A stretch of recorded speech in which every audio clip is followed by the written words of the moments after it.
Hello YouTube, this is my 1999 VFR800Fi, also known as the Interceptor in the States.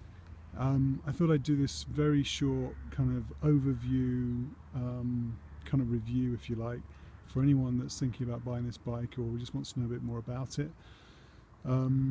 The very short history of the bike is that it started out as a 750 in the 90s and then became an 800 in 1998, which is this bike, and in 2002 it became a VTEC engine. This one's got gear-driven cams. Some would say that this is the sort of preferable engine. Some of the sort of purists like this bike the most out of all of them, and then other people love the VTEC, and it's really just down to personal choice. I haven't ridden the VTEC, the 2002 bike, but I'm sure it's a great bike. But I happen to love this one because the engine is just a peach. It's an absolute gem of an engine. A V4 is quite special.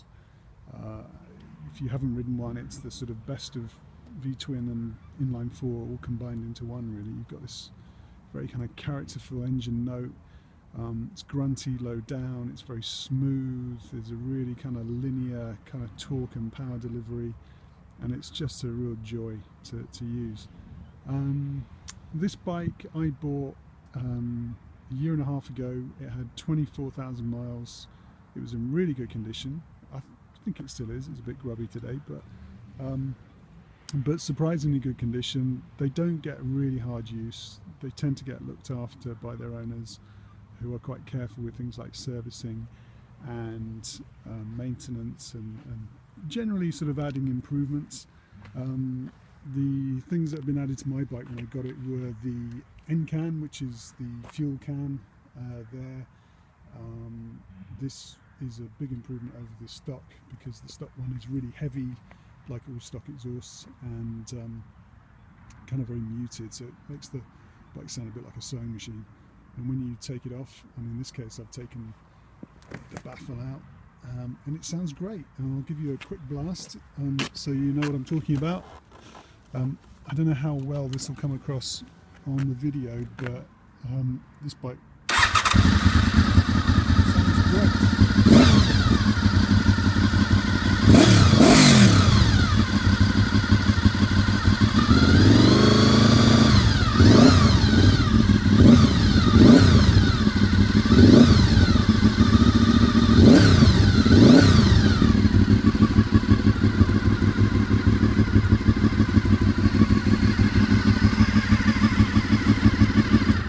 That's probably enough of that, but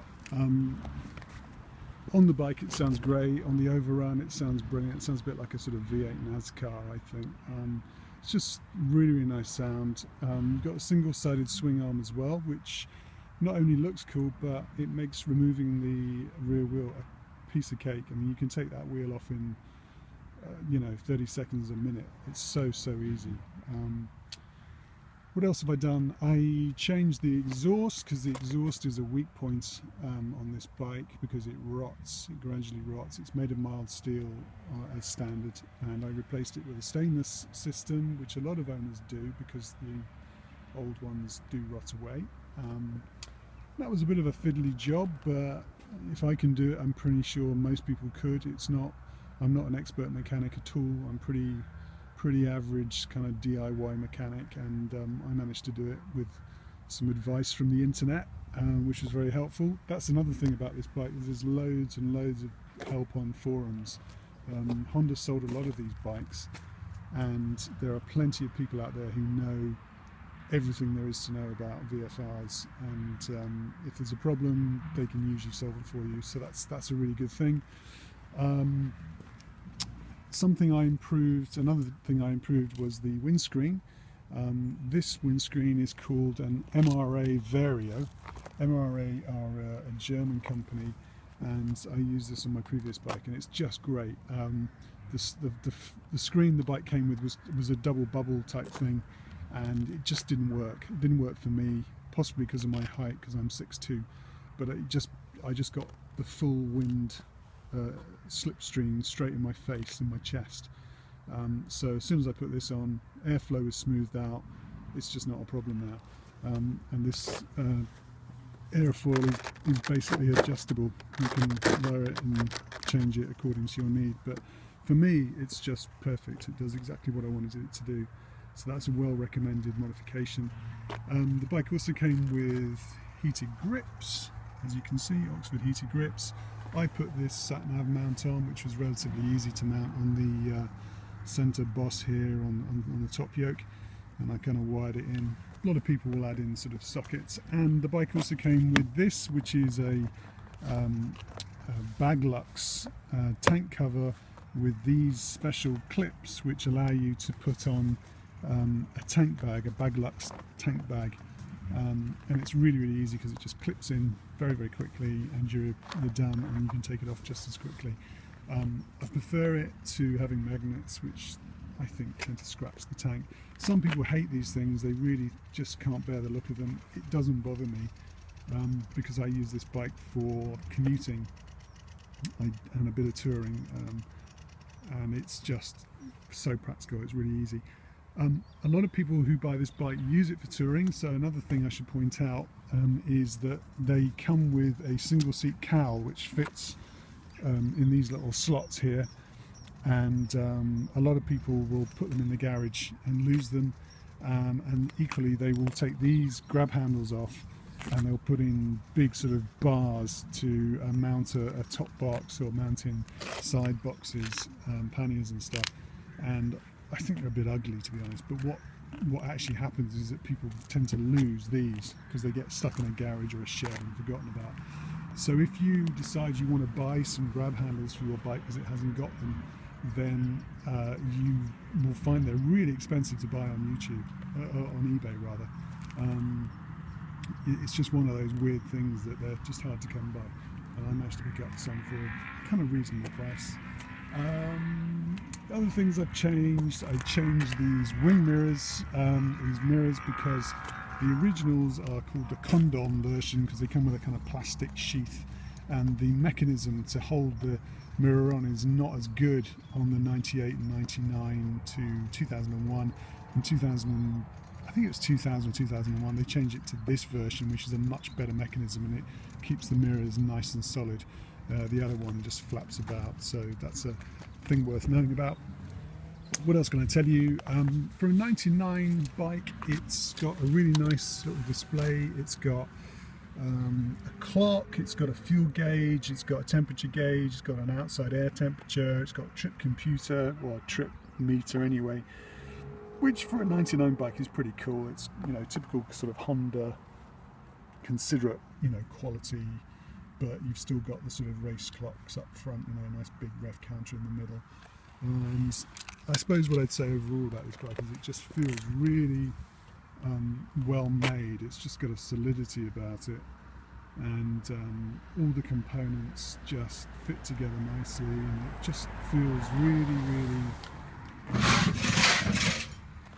high quality. And it's just from that sort of golden age of Honda, I suppose, where they made bikes really well. Some would argue that's changed, but it's just a really solid all-round bike, and I think it comes from a time when this was what an all-rounder was, whereas now, of course, it's, you know, kind of a crossover bike or an adventure bike that does all the sort of all-round, do-it-all kind of duties, whereas this used to be the kind of bike that did that. And it's still pretty good, it still stands up, you know, and for the money you pay for these bikes, it's a hell of a lot of bike for not very much. I mean, you can get a good one of these for around about, I'd say, £2,500, whatever that is in US dollars. I don't know, maybe $3,000–4,000 or something, probably cheaper actually. But it's a great bike. It's got a really good following, it's very well proven, lots of spare parts available, and it's a lot of fun to ride. It's quick too. It's got just about 100 horsepower, probably a bit more when you stick a system on like I have, maybe a little bit more, but it's plenty fast enough. I've got Michelin Pilot Road 4 tyres on here, which are great tyres, and it really suits this bike. I'm not sure there's much else I can tell you about it really. It's just a good solid all-round bike. There's no fancy technology on it to go wrong, so you're not worried about electronics like traction control or ABS. It's all old school, you know, regular brakes, no traction control. It's a fuel injected engine. Probably does about 45 UK mpg, something like that. It's not the best on fuel, but it's not terrible either. But I've been pretty happy with it, but it might be time to change to something which kind of suits my surroundings a bit better, because I live in a rural area and this bike is just a bit too nice to sort of ruin on cowpat roads. And if you've seen my other video, which is about my CRF250, you'll know that's the reason I bought that bike. But unfortunately I crashed it, and it didn't crash very well, let's say, because I had a low side on a roundabout, and the insurance company wrote it off, so that bike is no more. But it's a shame, because that was a great bike. But I kind of went back to square one with this bike, and now I think it's time to get something a bit more suitable for where I live. But again, I highly recommend this bike, and if you want to do a bit of touring and a bit of commuting and maybe the odd track day, you could do a lot worse than a VFR. So that's me, over and out. Any questions about the bike, just stick them in the comments section. I'd welcome your thoughts. Okay, thanks very much.